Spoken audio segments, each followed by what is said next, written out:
गुरु श्री संत तुकाराम महाराज से लेकर बाबा साहब आम्बेडकर तक समाज सुधारकों की एक बहुत समृद्ध विरासत है। यहां आने से पहले मैं देहू में था, जहां संत तुकाराम शिला मंदिर के लोकार्पण का सौभाग्य मुझे मिला।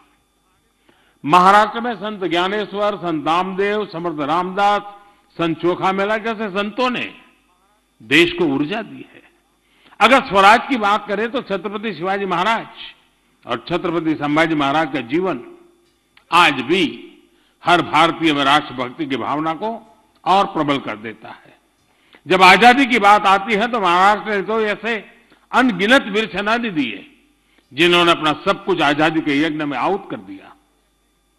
आज दरबार हॉल से मुझे इस समंदर का विस्तार दिख रहा है तो हमें स्वतंत्र वीर विनायक दामोदर सावरकर जी की वीरता का स्मरण आता है। उन्होंने कैसे हर यातना को आजादी की चेतना में बदला, वो हर पीढ़ी को प्रेरित करने वाला है। साथियों, जब हम भारत की आजादी की बात करते हैं तो जाने अनजाने उस कुछ घटनाओं तक सीमित कर देते हैं, जबकि भारत की आजादी में अनगिनत लोगों के तप और उनकी तपस्या शामिल रही है। स्थानीय स्तर पर हुई अनेक घटनाओं का सामूहिक प्रभाव राष्ट्रीय था।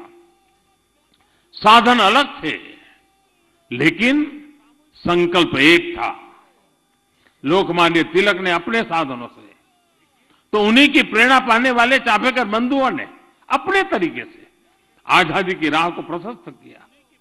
वासुदेव बलवंत फड़के ने आप अपनी नौकरी छोड़कर सशस्त्र क्रांति का रास्ता अपनाया, तो वहीं मैडम भीखाजी कामा ने संपूर्णता भरे अपने जीवन का त्याग कर आजादी की अलग जगाई।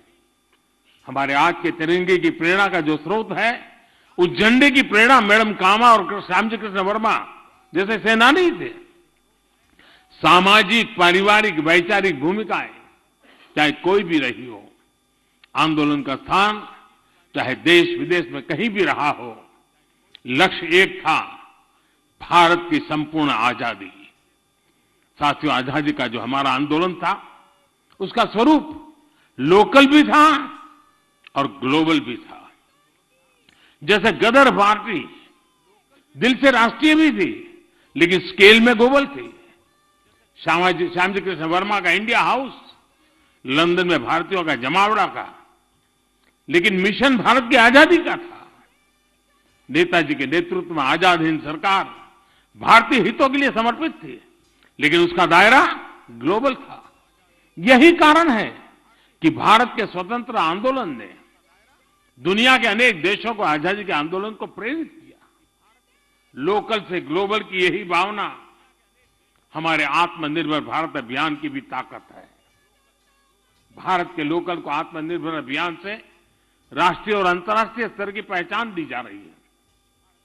मुझे विश्वास है क्रांतिवीरों की गैलरी से यहां आने वालों को राष्ट्रीय संकल्पों को सिद्ध करने की नई प्रेरणा मिलेगी। देश के लिए कुछ कर गुजरने की भावना बढ़ेगी। साथियों, बीते 7 दशकों में महाराष्ट्र ने राष्ट्र के विकास में हमेशा से महत्वपूर्ण भूमिका निभाई है। मुंबई तो सपनों का शहर है ही है। महाराष्ट्र के ऐसे अनेक शहर हैं जो 21वीं सदी में देश के ग्रोथ सेंटर होने वाले हैं। इसी सोच के साथ एक तरफ मुंबई के इंफ्रास्ट्रक्चर को आधुनिक बनाया जा रहा है, तो साथ ही बाकी शहरों में भी आधुनिक सुविधाएं बढ़ाई जा रही है।